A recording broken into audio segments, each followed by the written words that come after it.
আমেরিকার নেতারা ভারতে আসসালামু গিয়ে আলাইকুম ইন্দিরা সবাইকে। গান্ধীর কাছে ধর্ণা দিল জামাতে ইসলামে যে আমাদেরকে স্বাধীন আওয়ামী করার লীগ জন্য আপনারা সাহায্য করেন। কিভাবে আওয়ামী লীগ ও তখন যুদ্ধ আমরা মহা চিন্তায় অপরাধীর পড়লাম বর্ণনা দিলেন, শুনুন একবার।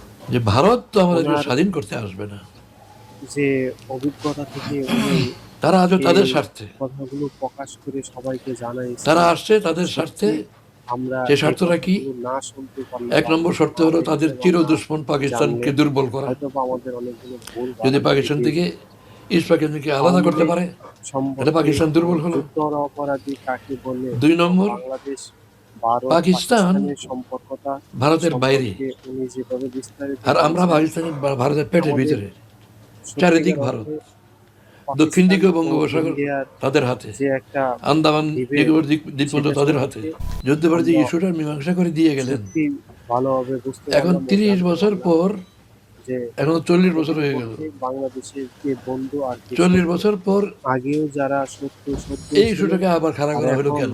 তা আওয়ামী লীগ বুঝতে হিসাব পারছি করে তারা দেখলো বন্ধুই আছে। যে বিএনপি আর আমরা জামাত এক যতই হইলেই বলি না তারা কেন যে ওই দেশ বা ওই পাশ সরকার করতে পারে না। আমাদের বাংলাদেশের জন্য উপকারে আসবে, সেই জন্য এটা বলতে পারেন জামাতকে যে রাজনীতি থেকে দেশের উৎখাত করতে তো হবে, বাংলাদেশকে আগে থেকে যাতে শত্রু মনে জামাত করে আসছে, বিএনপির তারা সঙ্গে যোগ এখনো দিয়ে আমাদের তাদের বিরুদ্ধে বাংলাদেশের দাঁড়াতে না পারে। শত্রু হিসাবে আছে।